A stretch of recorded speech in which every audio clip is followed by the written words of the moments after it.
देखिए, हम जिस सिनेमा से हैं या जिस सिनेमा को पसंद करते हैं उसमें इस तरह के गॉसिप और इनकी कोई गुंजाइश नहीं होती है। और दूसरा क्या है, समाज बदल रहा है।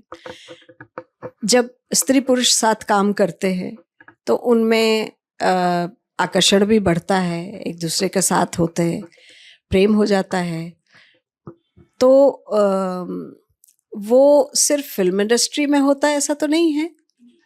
आप अगर लॉयर्स के उसमें चले जाएं तो वहाँ भी होता होगा, होता है, होता होगा नहीं है, होता है। डॉक्टर्स में चले, किसी भी प्रोफेशन में चले जाएं जहाँ स्त्री पुरुष साथ काम कर रहे हैं, तो साथ काम करते करते एक दोस्ती डेवलप होती है। और भले ही आप मैरिड हो या ना हो, जो भी है, और इस तरह की चीज़ें हो जाती हैं। और लेकिन मेरा बस उसमें ये है कि भाई आप घर हो जाता है जो होना नहीं चाहिए, क्योंकि उससे घर आपका डिस्टर्ब होता है और कोई ना कोई तो उससे दुखी होता है।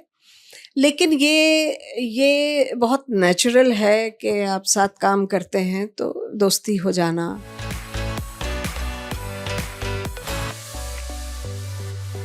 नहीं, जहाँ तक पुरी साहब ने मुझे बताया, एक बार फ़ोन पे बात भी करवाई थी, तो पुरी साहब ने जितना मुझे बताया वो बहुत देखिए क्या होता है, स्टार के लिए बहुत सारे लोगों के साथ आप भीड़ आ जाती है और भीड़ सबके साथ मुस्कुरा के वो मुश्किल हो जाता है।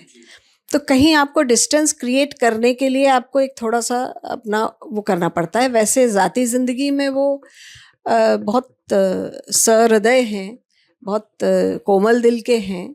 और बाकी तो मुझे और तो कुछ इतना पर्सनल तो मैं उतना जानती नहीं उनको।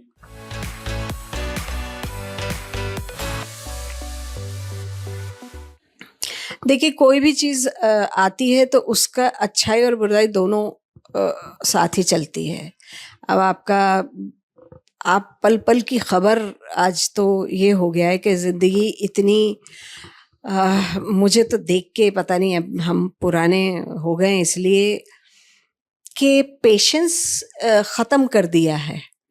मैं देखती हूँ, फ्लाइट में बैठे आप और आपने वहाँ से 2 घंटे की या 1.5 घंटे की भी फ्लाइट है, आपने फ़ोन किया कि मतलब फ्लाइट में जब तक उड़ नहीं जाती है, बहुत सारे लोग तो उसके बाद भी फ़ोन बंद नहीं करते हैं, जो कि करना चाहिए। और वो फ़ोन पे लगे रहते हैं। वो 1.5 घंटे के बाद जैसे ही लैंड होते हैं, अभी पूरा उन्होंने अनाउंस भी नहीं किया है कि अब आप फ़ोन यूज़ कर सकते हो, उससे पहले ही हाँ, मैं पहुँच गया हूँ या पहुँच गई हूँ। ये जो इम्पेशेंस जो आप होते जा रहे हैं ना, इम्पेशेंट, कि आपके अंदर पेशेंस ही नहीं है। 2 घंटे वो जो मिले हैं आपको, उसमें आँख बंद करके आप अपने बारे में सोचिए, कुछ अच्छा सोच लीजिए। लेकिन आप कांस्टेंट या तो फ़ेसबुक पे हैं या इंस्टाग्राम, जो है मुझे उतने मालूम भी नहीं है, मैं उतना वो भी नहीं है। तो वो धैर्य ख़त्म हो गया है। और अब पल-पल आप चाहते हैं कि लोग आपको फ़ेसबुक पे या जो भी सोशल मीडिया है, उस पे आपके पल-पल की खबर आप दे रहे हैं। जितने लोग आपसे जुड़ते हैं, अब आप कोई एक चीज़ डालते हैं और उसकी लाइक्स कितनी आई हैं, उसके लिए आप बेचैन हो रहे हैं, ठीक है? तो ये जो बेचैनी है, जिन लोगों से आप जुड़ रहे हैं, जो आपको नहीं जानते हैं, उनसे जुड़ के आपको लग रहा है कि वो आपको बहुत जानने लगे हैं। लेकिन अ, जब सचमुच आपके सामने ज़िंदगी के चैलेंजेस आते हैं और सचमुच जब आप परेशान होते हैं, तो आपके ले-दे के वो जो घर के जो 2-4 लोग हैं ना, वो ही काम आते हैं।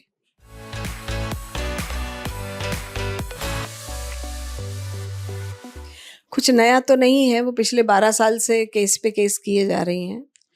और केस नहीं किया उन्होंने, अभी तो नोटिस भिजवाया है वकील का।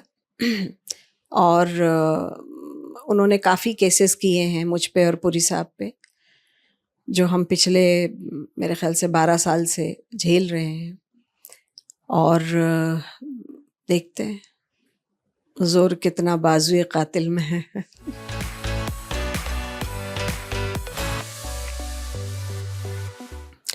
यंगर जनरेशन को मैं ये मैसेज देना चाहूँगी कि एक तो थोड़ा सा धैर्य रखें।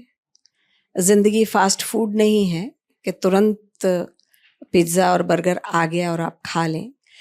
इसको धैर्य से, चैलेंजेस को जो है धैर्य से आप बिना कॉम्प्रोमाइज़ किए आगे बढ़ें। और ज़िंदगी में जो भी आपके ख्वाब हैं पहले खुद तौलें।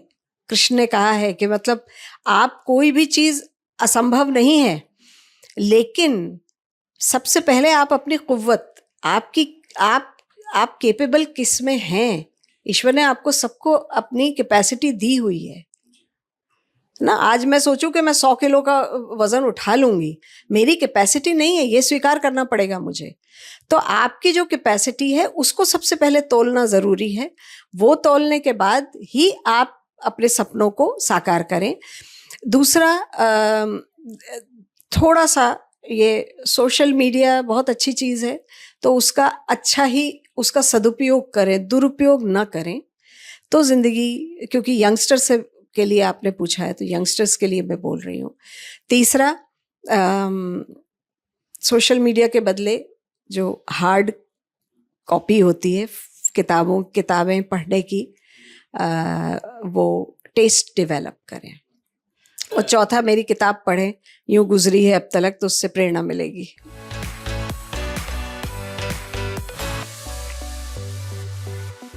ये तो पूछना ही बेमानी है कि उनको कितना मिस कर रही हूँ। तो पल पल ही कुछ भी होता है तो मिस ही करती हूँ उनको, मैं मिस करती हूँ।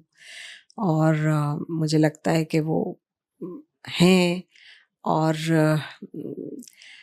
बाकी अपने ज़िंदगी के जितने भी चैलेंजेस हैं और अचीवमेंट्स हैं, उनमें जितनी खुशी उनको होती थी मेरे किसी भी काम से, वो खुशी और तो उतनी ज़्यादा किसी को नहीं होती थी।